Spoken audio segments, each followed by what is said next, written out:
Well, thank you for joining us on this Friday morning following a night out in Nashville to talk about the exciting topic of telehealth reimbursement. I am Anton Arbatov. I'm the Vice President of Revenue Cycle Management and Compliance with SOC Telemed.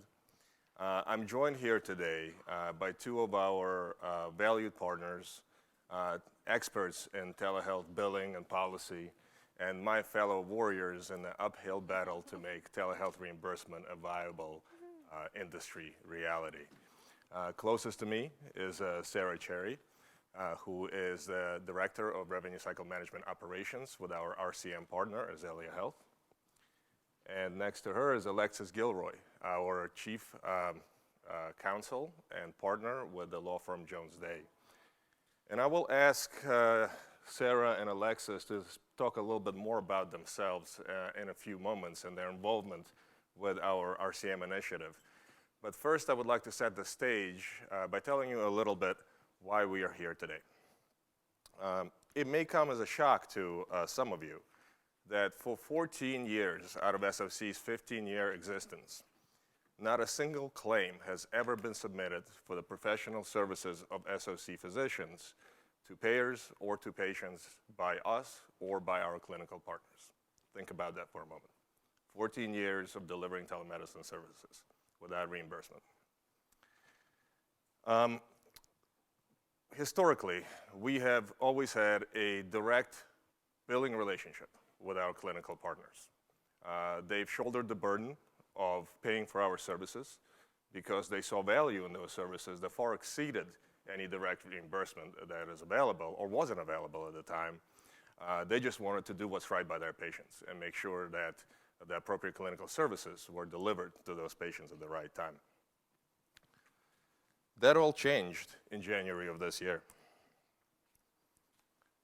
After a multi-year due diligence, research, and design process, we introduced a revenue cycle management solution in which we, as SOC Corporate, serve as the billing agent of our medical group, Telephysicians PC. And upon an execution of a contractual amendment with our clients, we begin to bill for the encounters delivered at those facilities and utilize the generated revenue to proactively offset our client invoices, thereby reducing their total cost of their telehealth programs. We rolled this model out again in January of this year as a beta test with a handful of courageous and forward-thinking clinical partners. And we ran the beta test through the month of June across 5 states. And in July, we determined that we succeeded in many aspects of the program and decided to scale it across an additional 12 states. So today, while we may not be actively billing in the 18 states that you see listed here on the slide, we are actively contracting with commercial and government payers across all of these states, and we're billing in many of them. So before we move on to our discussion, and I think we have a lot to talk about here, and while you ponder the complexities and nuances involved in this model, I would like to ask Sarah and Alexis to talk a little bit about themselves, their organization, and their involvement in this project, starting with Sarah. All right, well, good morning, everyone. As Anton said, my name is Sarah Cherry, and I'm the Director of RCM Operations at Azalea Health. So Azalea Health is a fully integrated cloud-based EHR system that also does RCM and professional consulting, and of course, SOC's billing. I have personally been with Azalea for almost 7 years and been in the medical billing industry for more than 10. And I am a certified professional biller through the AAPC as well as a certified rural health care professional through the National Association of Rural Health Clinics. So for Azalea Health, it's been really important to be part of kind of this movement with SOC as a partner to really kind of establish this and pave the way for telehealth reimbursement. So I'm definitely looking forward to talking about some of the challenges, but some of the really exciting opportunities that are out there regarding telehealth reimbursement. Great. Do we have a slide or? Oh, yes. You already move it. Great. Oh, I thought I could change it from here, but let me do that.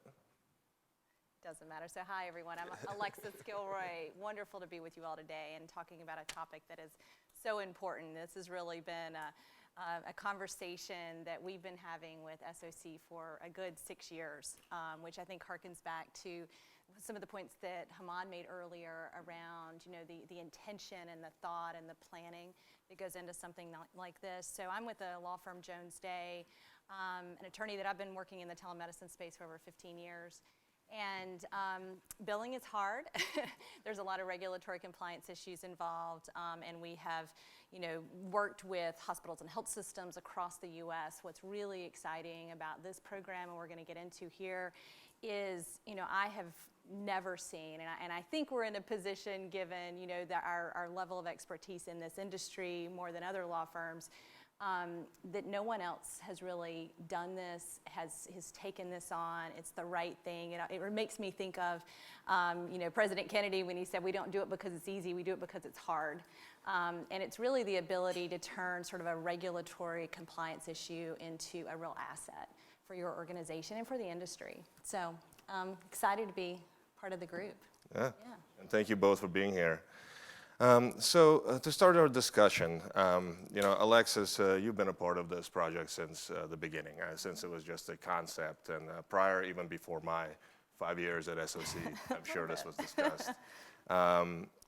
We, as mentioned, went through a very extensive due diligence process.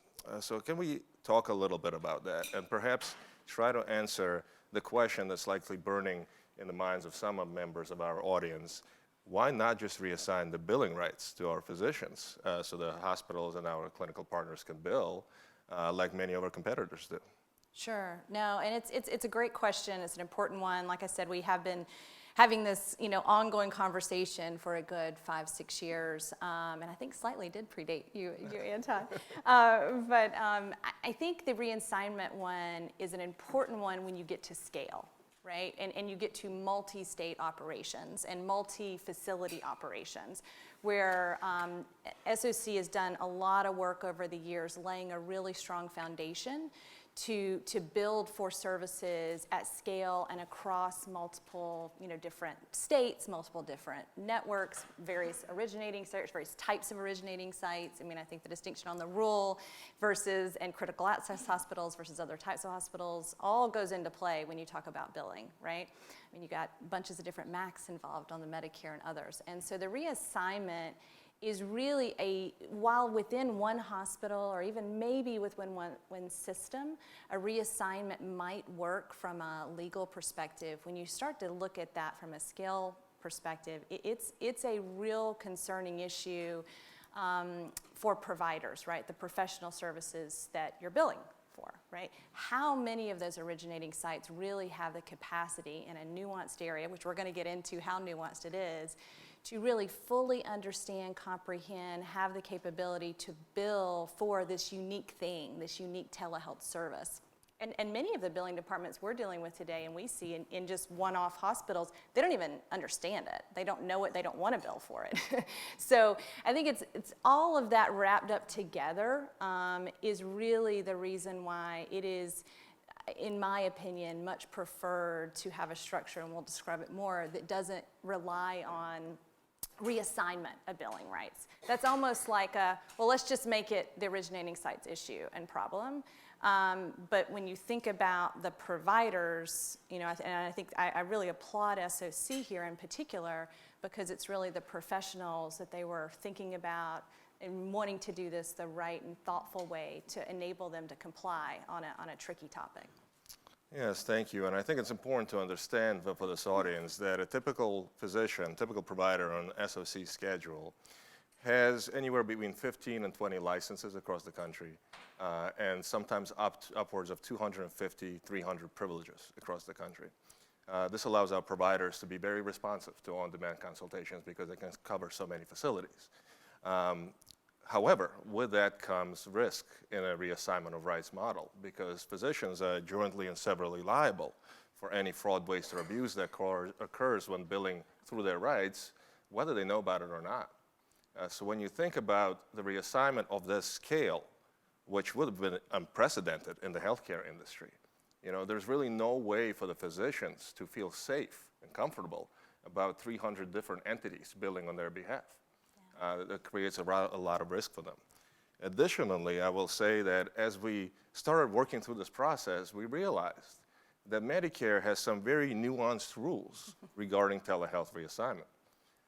The place of care for telehealth is actually where the physician is located, not where the patient is located.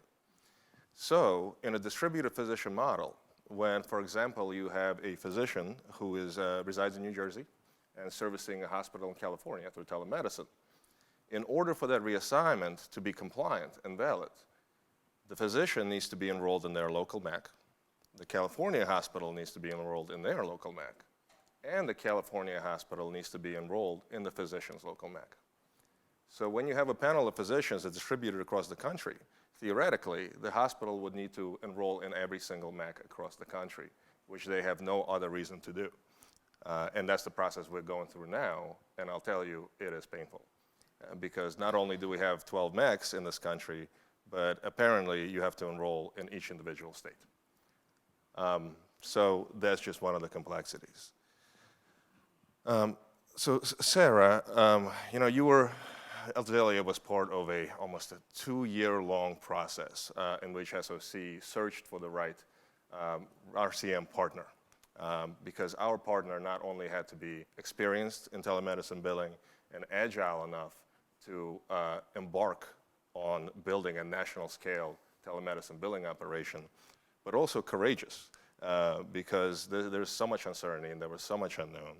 So why was this program important to Azalea, and why was 2019 the right time to do this? Absolutely.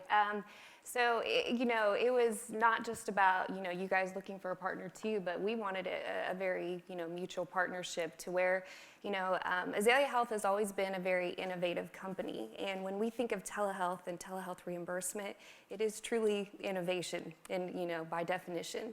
And we really wanted to kind of help pave that way of doing something that no one's really done yet. You've had telehealth billing. We've been billing for telehealth for more than 5 years. It's not unheard of, but kind of doing it on this grand scale and this kind of operation it's something that's kind of brand new and it's exciting. And we were kind of, really excited to work with SOC to be able to provide those services, but then to provide that expertise.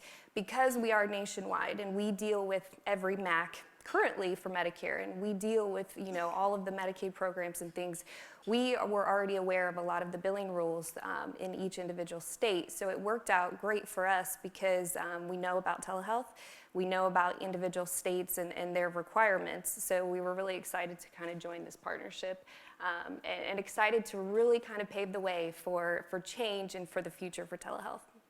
Oh, thank you. And Alexis, yes, a kind of same question to you. So 2019 obviously was a year of monumental change for telemedicine reimbursement policy. What are the trends that you have seen in recent years and months that make this the right time to join this program? Absolutely, yeah, it's been a very exciting year. And everything up until this point, we've sort of been in this proof of concept stage, right? Kind of grant funded, supporting various telemedicine programs. But, with the passage of legislation a year and a half ago now, when we moved into this, and then the CMS prospective fee schedule for this past year, essentially in all states, regardless of the type of facility, so you removed a bunch of barriers for telestroke services, right? There was some other pieces of that legislation as well, but primarily for these services and what SOC is doing, the stroke piece was just huge for Medicare, right? Put that on the map. The other piece that was really transformational was Medicare Advantage. So starting, in January, this coming year, Medicare Advantage will basically not have to comply with all the historic statutory limitations on the Medicare reimbursement scheme for telemedicine services. So the originating site, rural area, the type of service, that being real-time video, these various types of factors, Medicare Advantage contractors can decide what they want to cover. And what we have continued to hear over and over and over again, and I think this is why we have met the call on the proof of concept, is that commercial payers, they get it. They get that this is a value-oriented service.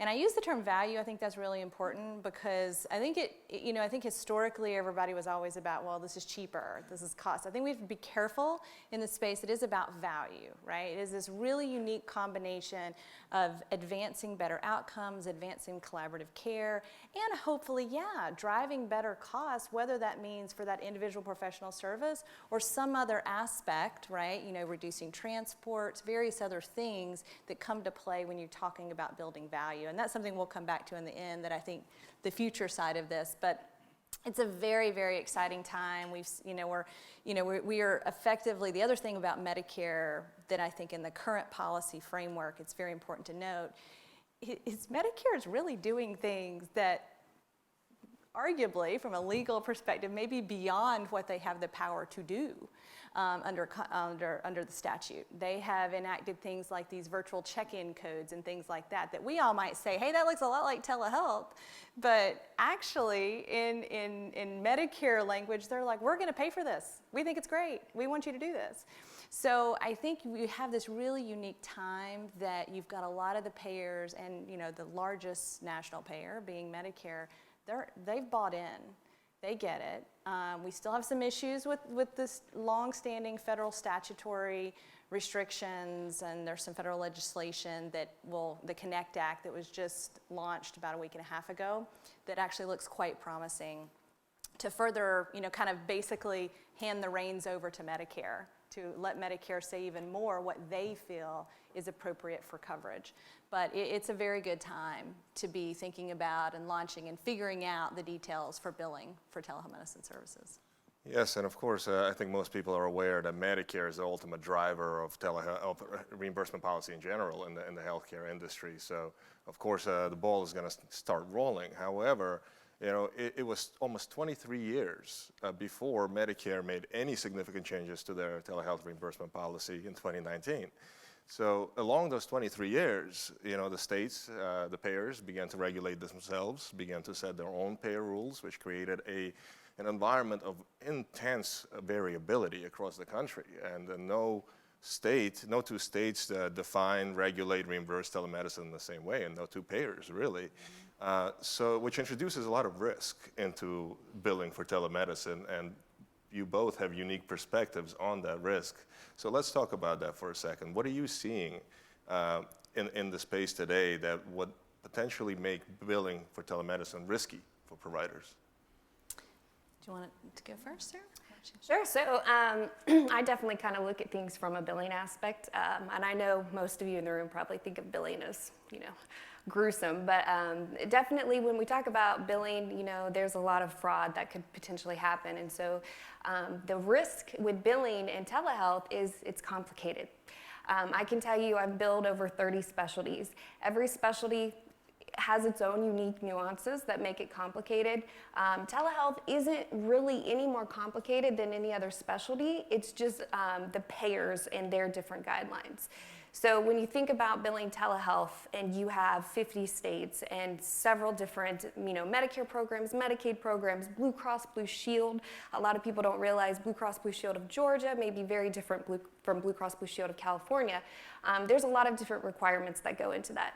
So when we talk about billing modifiers, for example, CMS actually got rid of adding modifiers for telehealth visits, but that doesn't mean that the commercial payers or Medicaid programs did that. In fact, they have 2 different modifiers that they could require. So it's just understanding each payer and what they're wanting. The challenge with that as well is from a billing perspective, I could call Blue Cross Blue Shield and ask them and say, hey, what modifier should I use? If I called them 3 times, I would get 3 different answers. So navigating their rules is hard because they don't know their rules, truthfully, and they don't have them published and kind of to where you can easily see. That is the one good thing about Medicare that I can never complain. You can see what they want. They do list it out very clear, where other payers, it's kind of hard to find. Another thing that's kind of come up with the billing world is in 2017, they created their own place of service of telehealth, which from a billing aspect makes it very easy because, we add that place of service. However, not all the payers have adopted that place of service. So we file a claim and they're like, what's this place of service? Let me go ahead and deny this for you. So again, it's just, trying to navigate through that, making sure that of course, your billers on staff understand those rules and know how to either fight it or, of course, change it to those regulations. Another kind of component when we throw into billing is the actual codes that you use. They've come up with specific HCPCS codes that are specific to telehealth. So you look at an ER consultation. There's an actual G code for an ER consultation for telehealth compared to a regular E&M. Well, those codes are great, except for some of those payers don't know what those codes are. So you bill those codes and they deny because they say, well, I'm sorry, this isn't part of your fee schedule, or this isn't a contract that we have. So that's where it can come into billing and some of the operational challenges of navigating that information, and then when you get your denials back, of how do you move forward. So when we look at kind of denials in that aspect, the number one denial we see, of course, is credentialing, and we're going to talk about credentialing and really go into that in detail. But you get out-of-network denials, missing pre-authorizations. Those are all kind of in line with credentialing. But then you get those denials where you've billed the wrong code because they're wanting a different code because they don't recognize these telehealth codes. I can tell you that there is hope to where I am seeing more and more consistency. 5 years ago, when you would try and research guidelines, there was nothing. Now, you may or may not get some information, but there's a lot more information out there than there used to be, to where I think that will kind of minimize that risk, especially from a billing aspect. Yeah. No, I think it's great points. If I could maybe put a high-level spin on it and then kind of get into a few little of the nitty-gritty, I think what we've accomplished, right, is the sell. We've sold this service to payers, right? They're in, and now we're in implementation phase, right? So now it's the mechanics, right? Like all your points. And they don't know, what to do either, right? So it's this big evolution. There will eventually be standardization, I hope. I hope we really need it. It's crazy if they don't, because, they've lived in a bricks and mortar world, for years, right? And so they don't even, we have conversations with CMS all the time, and they're like, oh, yeah, that is a problem. I'm like, add that to the list, right? So I think it is just this evolution on the big picture.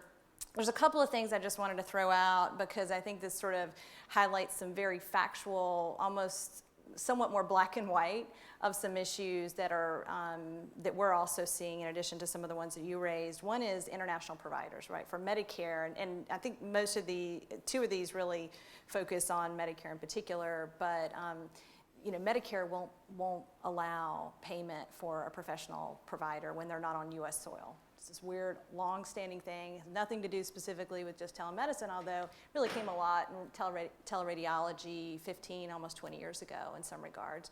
So this is really important for you to be aware of when you work with different vendors and different providers. Definitely have it on your diligence list. I know it's something the SOC pays very close attention to and is thoughtful about, because technically any of those claims that are filed, that's a fraudulent claim when you submit that. If that professional, your facility's in U.S., right?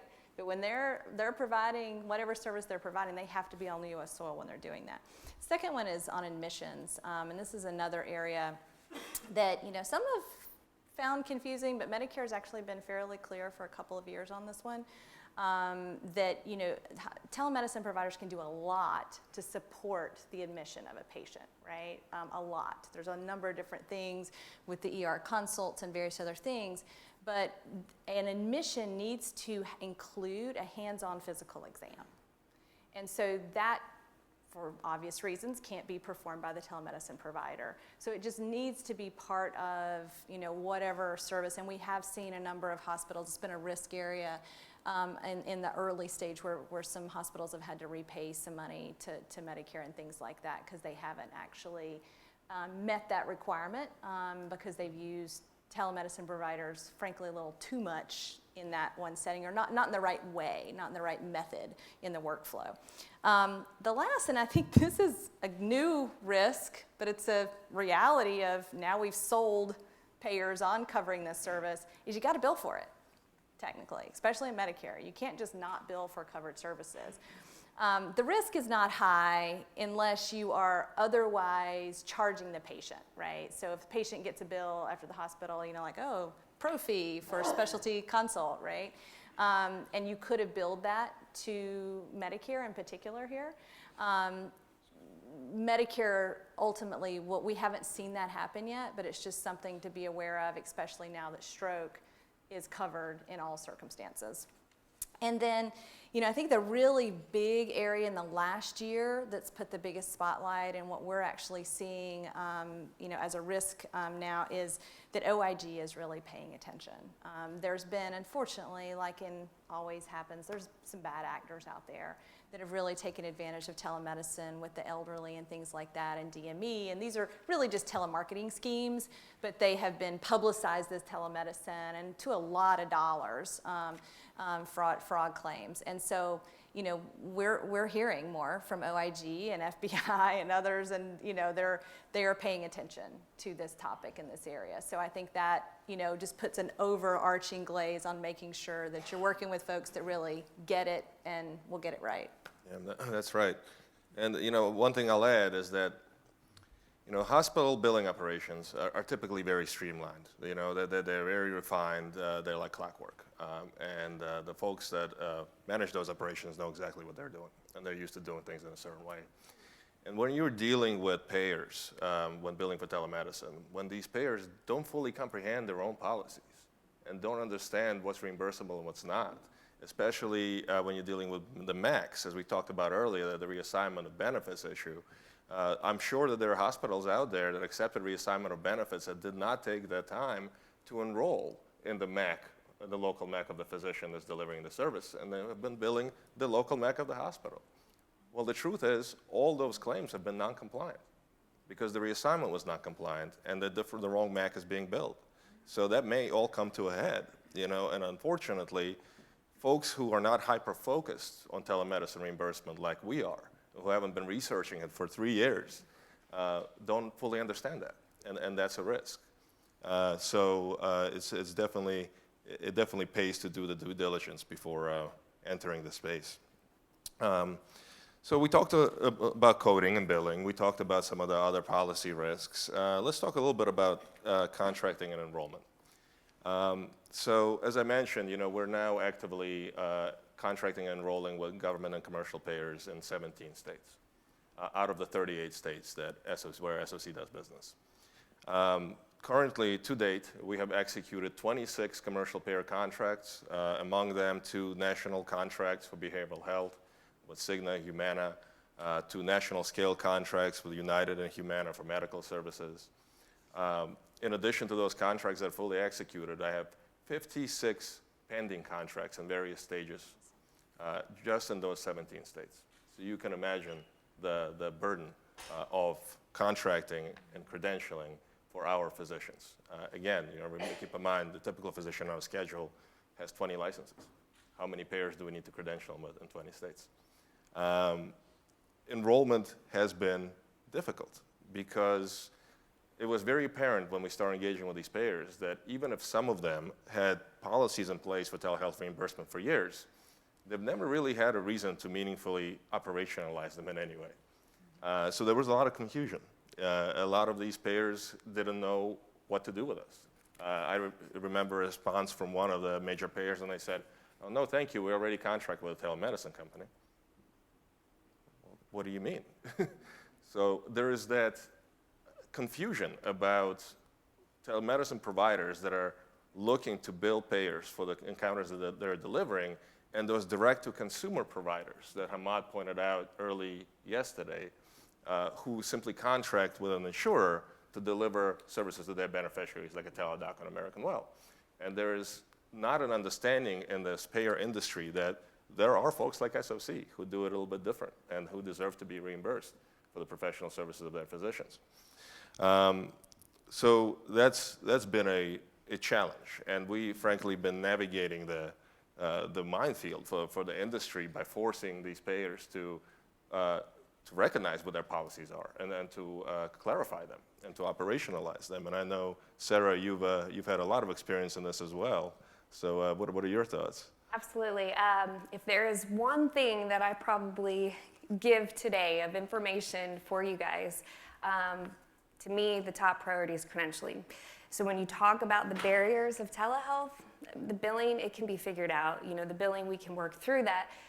But credentialing is important and it's huge. So when you, especially when you think about how long it really takes. I think that overall, in general, people underestimate how long it really takes to get through these contracts and the credentialing.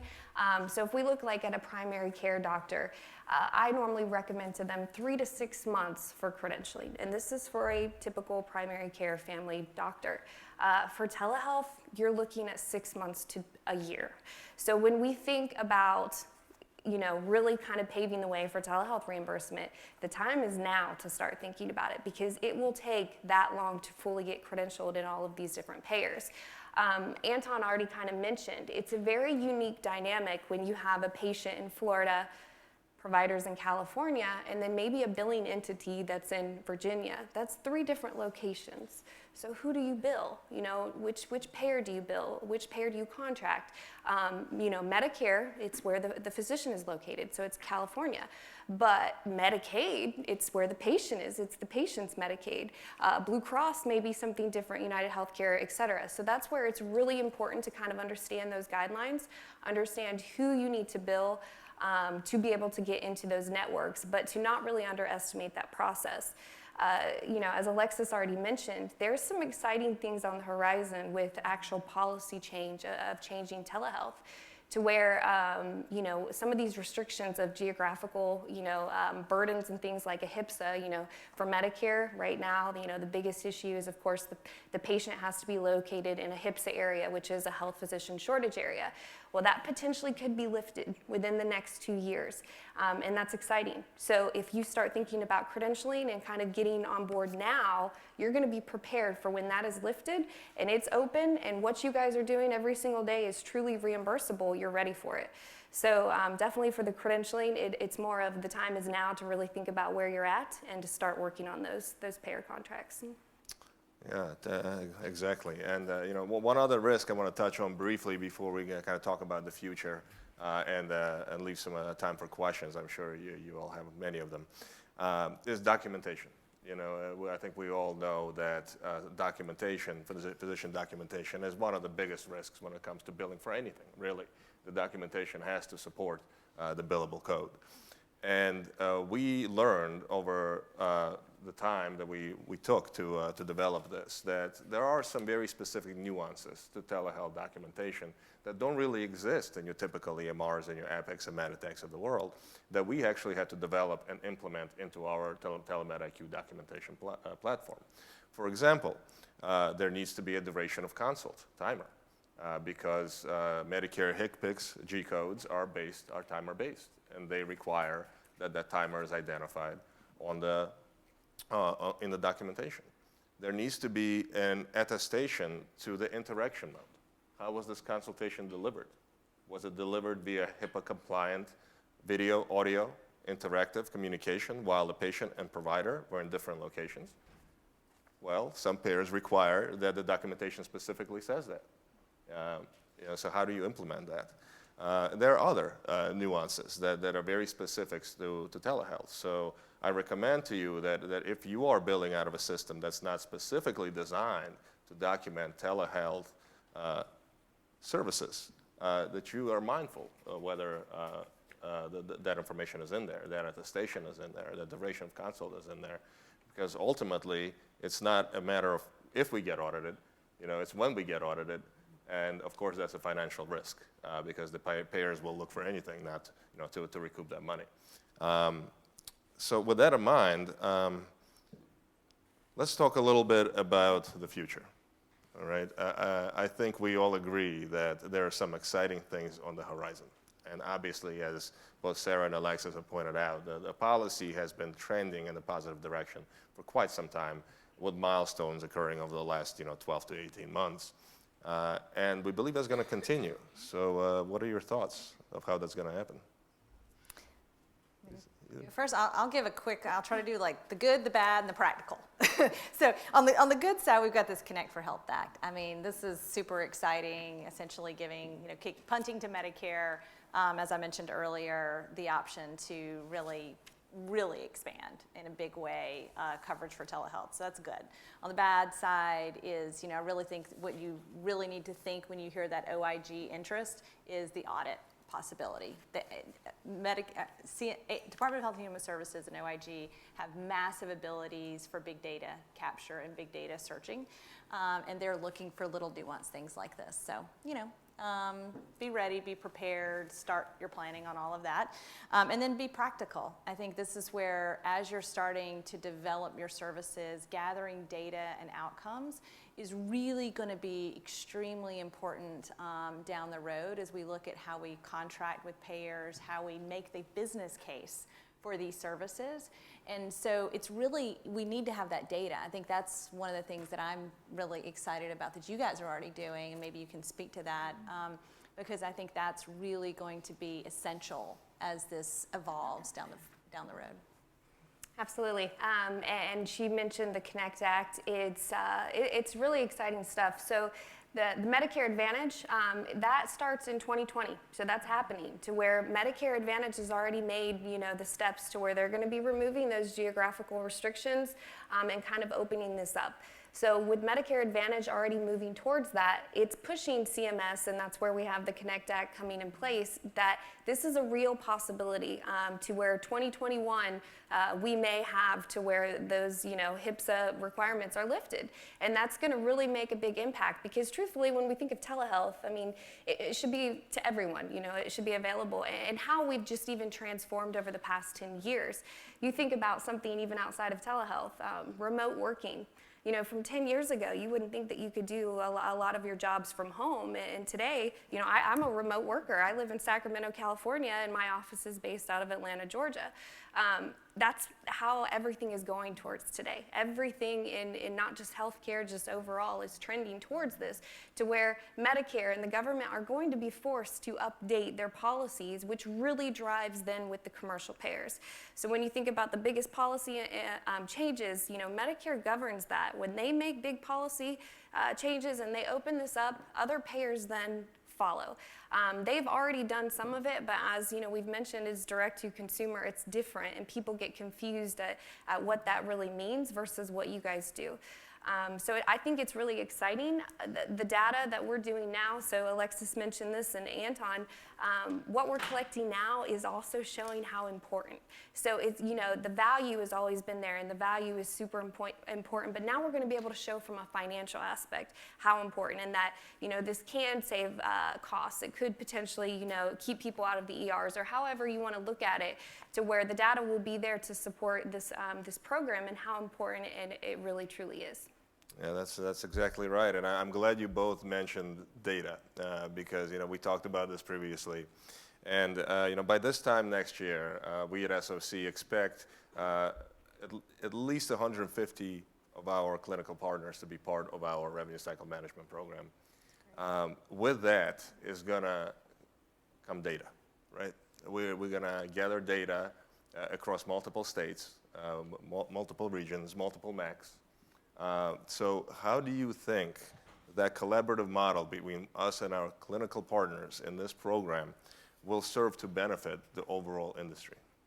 Oh, yeah. Well, I mean, I mentioned at the beginning Kennedy's statement, right? It's hard, right, about the moonshot. I mean, think about this, right? You will have data that no one else has, right, in the industry that will inform things we don't even know what all will tell us yet, right? But it'll inform lots of different things, just like we didn't know what the moonshot would do. I mean, developing ballpoint pens and all different kinds of things, right, that we have today because we did that as a nation, right? I think it's great. So I'm excited, but I definitely think it'll paint a much better picture on what's actually happening in telehealth with the claims data and what we can do with telemedicine, as we move forward to really advance patient care, hopefully. I mean, that's really the essence of it. Right. Absolutely.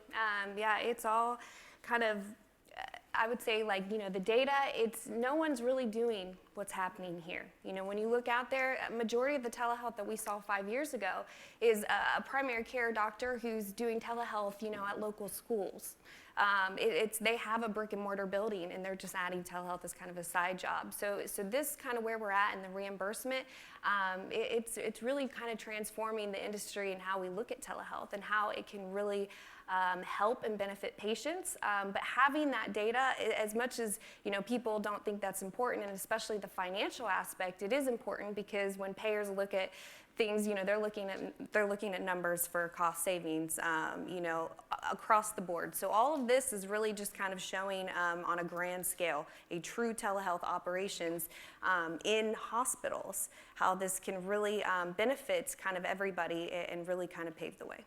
Yeah, so in a way, through this collaborative model, we can work together to drive positive change in the telehealth industry for the benefit of all, including and especially our patients. So with that in mind, we'd like to open it up for questions. Hold on just a second. Discussion, and I could probably talk forever on this topic with you guys. And I want to applaud you guys for taking on the billing aspect. With the corporate practice of medicine in some states, there is no infrastructure within a hospital to bill for physician services. So it really becomes important for you to be able to provide that service. One of the things with the data that's going to become very transparent is physician income. And right now, with the Sunshine database, you have to declare, corporate or third entities that physicians contract with have to declare the income that physicians make from those entities so that in the calculation of a fair market value, the physician's salary can be appropriately scaled. I'm just suggesting that you should consider publicly declaring the income of physicians that work for telehealth, because in the future, that income revenue stream is going to have to be accounted for somewhere. So it's just something to think about. I don't know what your thoughts are. Interesting point. Alexis? It's an interesting point. I think here, I don't want to get too granular about exactly the infrastructure, and you're exactly right on the corporate practice. I mean, that took a lot of the, several years back, kind of laying that foundational piece. But because the services are billed through a professional entity, that's the billing entity. So that actually the Sunshine Act and those disclosures are very, very fact specific, so I don't want to be all encompassing here. Right. But that actually, for the SOC physicians, may make a big difference on whether or not that needs to be disclosed. And it's but you're right, it is a unique ability that a lot of hospitals can't do because they don't have that professional entity model that's qualified appropriately in doing business in all the different states as a network. Yep. That's a good point.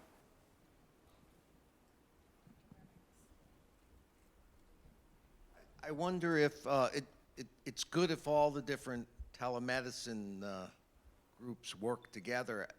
Whether I'm sure you're familiar with CTEL, the Center for Telehealth and eHealth. A group of us with CTEL have been regularly educating our representatives in Washington, D.C., and now have scheduled biannual meetings with HRSA and CMS to educate them on some of these things. They're always asking us for data, which of course we don't have as individual entities. In fact, the 2019 rule on stroke, I mean, the reason they allowed telehealth reimbursement for stroke without a rural restriction was because there was enough accumulated data in the literature to suggest that it was of value. And so this is my way of just saying that as you collect this data that in fact no one else will have, I would suggest that you participate with those people in CTEL that seem to have the ear of the government and HRSA and CMS and start sharing some of what's learned, because it seems as if, at least when you talk to them, they're a group of all young people. I didn't realize the staffers are all very young. It's the elected Scary thought officials that are sometimes, very actually, old. in The DC. staffers are all young and they get it. It's a question of we need the data to convince everyone of what has to change and how fast it has to change. So this is my suggestion that you get involved with those people and share the information, because I think acting as groups, we will accomplish more than if we try to act as individuals. And then the only one other question I had was, when you bill for stroke, it strikes me that one of the questions that came up was, X% of the evaluations you do for an acute stroke evaluation end up not being strokes. Are they reimbursing for things that end up not being strokes because it was a stroke evaluation, or only for the things that are strokes? And a corollary of that is, we see the interprofessional consultation that was just recently approved as a way to get teleneurology in this realm, but not just teleneurology, but in the realm of stroke and teleneurology, get teleneurology consults reimbursed, because at least in our world, those are almost always a specialty consultation to a hospitalist, and it strikes me that that would fulfill the interprofessional consultation fees, and I wonder if you're getting into that as also part of what could potentially be reimbursed. Oh, thank you. Great question. I'll start and I'll let you jump in. And first and foremost, Dr. Vermakis, I want to publicly thank you and the rest of Mercy Virtual for being an early adopter of this model and helping us work our way through some of these challenges. And I think through that type of collaborative relationship, we can continue through sharing of data to do some of the things that you mentioned. To your question, the question is very interesting. And the truth is, and maybe Alexis has a different opinion on this, and maybe Sarah, but CMS themselves hasn't fully understood what telestroke means. Of course, we all know that they define it as diagnosis, evaluation, and management of acute stroke via telemedicine. What does that actually mean? Does it mean that the final diagnosis has to be stroke? Does that mean that the reason for consult is stroke? Logically, that would make sense, right? But we all know that CMS doesn't always follow logic. That's the truth. And so I think we kind of still have to navigate through that with them. And in fact, I approached a CMS with that question at their booth at HIMSS last year, where they had about 30 people staffed, and nobody could answer that question for me. In fact, nobody could talk to me about telehealth reimbursement at all. So they're just a little demonstrative of where they are in that process. Interprofessional consultations are a potential solution. However, there is a challenge. First and foremost, they are reimbursed at a much lower rate than a telestroke consultation, right? And additionally, they have a unique nuance to them, in that they require a documented patient consent every single time prior to your physician consulting with ours. Yeah. And in the workflow of the ED or in the hospital in general, that's just not practical, and so CMS is getting a lot of pushback about that rule. Hopefully they'll change it, but what are your thoughts? Well, on the interprofessional piece, and I think this is important to note, so the interprofessional, like those virtual check-in codes, right, that were created, this is Medicare saying, this is not telehealth as statutorily defined. It's this other thing that we're going to bill for regardless of the federal statutory restrictions, right? So they've said interprofessionals, not telehealth under the statute. It's this other thing. The way they got there is because an interprofessional means that it doesn't necessitate that consulting provider to see the patient, to engage with the patient. It's kind of like teleradiology. That's why teleradiology isn't subject to the telehealth statutory restrictions. The telehealth statutory, under that telehealth definition, means that the health provider, even if they're consulting, has to clinically see and evaluate the patient. So I think that's where you have to really start with those two, just legally. From there, I don't know that they've thought about it much more, but that's why they're not paying as much for it and those kind of things. And so that's why I'm not sure it always would work for stroke, right? Because clinically, you often need to evaluate the patient. But it may work, I think it's been really good for services like telederm and things like that, where you don't necessarily need to see the patient, but you can have, but just because it's called interprofessional doesn't necessarily mean it's just a provider catch-all code. It's supposed to be provider when that consulting provider does not have to clinically evaluate and engage with the patient. So if that helps. I did want to add to the comment about making sure we work with other agencies to really push that. That's absolutely important. So one thing that I'm actively involved with is the National Association of Rural Health Clinics, and their telehealth is a very big part of what they do, and especially with critical access hospitals. We're very close with several members who are on actual committees in the government who help drive this policy change. I'm a member of HBMA, which is Healthcare Business Management Association, and it's the same kind of, we have an actual government agency who, push for these type of changes. So it's something that I absolutely agree it's going to take a lot of push and people involved actively, within government essentially to make those changes, and it's something that we should all be kind of working towards. Okay, first of all, thank you so much for a wonderful presentation and the panel discussion that we are having. So I'm trying to build it up on that same scenario, but at a much granular level. So I'm a physician, and my main concern and main question, both from the billing and from the legal aspect. Number one is in hospital consultations, there is a lack of physical examination through telemedicine. If on the patient side, if the nurse is examining, can that examination is sufficient to be added in the physician encounter? Is it billable at the same rate or less? And is it auditable that yes, the nurse was there, the physician was doing it through telemedicine, and the nurse was there, she did the examination, that will come in the same note. It is billable, auditable, legal, number one. And number two is, from the legal part, what is the legal implication of that if there is an error in that physical examination? Because the physician is not doing it, somebody else is doing it, and if there is an error happen because of that physical examination, who is liable for that? Well, I guess I'll start because that's a very interesting question. And in fact, it's a question we've addressed in detail with our physicians. And it's very specialty specific as well. Some concerns were raised in the beginning. Can I really do a detailed or comprehensive exam on a patient via telemedicine?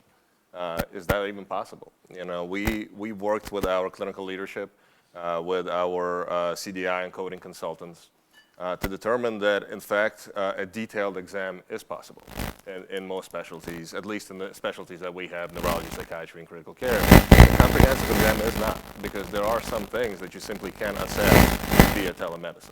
Right, so there's always going to be a limit to how high you can bill, what level you can bill for that consultation in terms of E&M coding. But many exam bullets can be assessed through visual assessment of the patient, especially when you have a telepresenter in the room who can help with that assessment. And based on our research and due diligence, that's perfectly compliant for billing. Now, from a legal perspective, I'll lean on Alexis. Well, and I'll just say two things. I mean, a lot of different facts there. So please know there may be some other ways to look at it and evaluate it, and you should talk to folks that are helping you out on that front. But, the one red flag that I'll mention on the physical exam, the only thing that I know is a pretty black and white issue is you have to have the admitting provider, which can be a nurse practitioner, by the way, little known fact. That can be done in coordination with so if you had a nurse practitioner there on site for admission purposes to do the physical exam. That's sort of apart from the point that Anton was making about, supporting a telestroke encounter or other type of encounter with somebody there as a physician extender. On the liability piece of it, what I can say is actually, we are not seeing a lot of risk in this area. I don't know if that gives you a lot of, hopefully it would feel good. I was actually just talking to one of the larger insurers. I spent a lot of time just keeping a finger on the pulse of the industry. And it's a broker that, works with a lot of the telemedicine providers across the US. And they have continued to see year over year the cost for policies for telemedicine decline or decrease because there's not been as many claims as early on they thought there might be. So I think that alone, I mean, it does happen from time to time.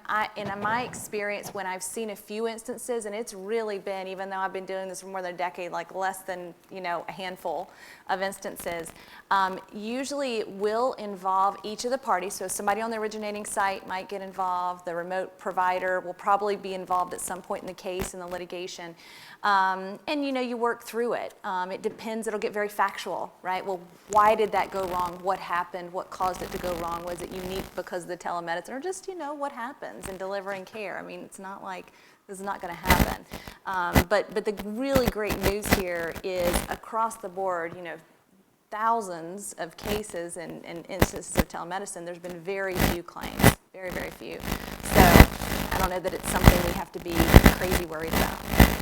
And I will add too, to both of them, is part of your documentation should be listing, one, of course, is telehealth, but two, where the physician is located, where the patient is located, and who is with that patient. So part of your documentation should include, nurse so-and-so is at the hospital with this patient presenting with me. So, but yes, what Anton mentioned about the documentation purposes, if you're using an E&M, especially for like hospitalists, you still have to meet the criteria of that code to be able to bill it. So it will be required for documentation, but that's where the actual documentation of who is with you will come into play. So, and there lies part of the challenge, but also I think there is a light at the end of the tunnel, because Telehealth Gcodes specifically reduce the burden of documentation for the physician, because that's what the purpose is. When you have a neurologist delivering a very problem-focused assessment in the ED, why do they need to document 10 systems, okay, to reach a level 4 code, for example, right? With G-codes, they really don't. But the trouble is, not everybody accepts G-codes. So if you're billing at a large scale, you still have to meet the rigorous requirements of the E&M coding, right? And that's challenging. Now, the good news is, just a few days ago, CMS issued a final rule that is aimed at reducing the documentation burden for the physicians. And the preliminary language that I read, and you please keep me honest, is very positive. That they're going to make exam optional. They're going to make ROS optional. It's only required if clinically appropriate. And the level of that documentation will be required as clinically appropriate. Yes, please.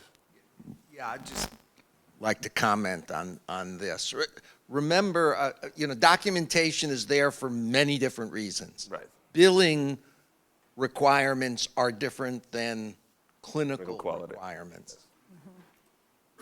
From the point of view of the practice of clinical medicine, we have been saying the mantra for years has been telemedicine shouldn't be inferior to standard medicine.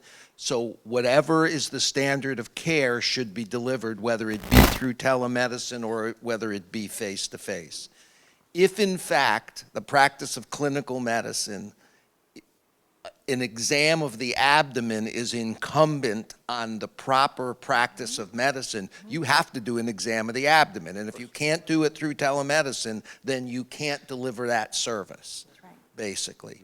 And that's the thing I think we always tell our providers. You have to be comfortable practicing good standard of care, because the standard of care for you through a camera is no different than the standard of care if you were standing there at the bedside. Absolutely, it's just a tool. Absolutely right. And that's why stroke, again, has been such a good case study for telemedicine, because you can do an NIH stroke scale evaluating the severity of a stroke through telemedicine just as you can standing through the bedside. When we started this out, you couldn't listen to the lungs at all through telemedicine. Now the technology is there. We've got doctors ultrasounding abdomens through telemedicine, and so the technology really exists, if not readily available. But the future is clearly going to allow you through telemedicine to do the same kind of exam you could at the bedside, just through different technologic means, and that will extend the ability for you to do lots of things that we currently can't do through telemedicine today. But I think the practitioner always has to say, what's the standard of care and am I practicing it? That's why direct to consumer, you diagnose otitis media and prescribe antibiotics. The question is, did you look at the eardrum and see otitis media? If you did, and you can through telemedicine means now, then the practice of medicine is okay. If you didn't examine the patient and just make a diagnosis, that's not the standard of care, and that's inappropriate. Yep. Absolutely, great point. Okay, we have time for one more question.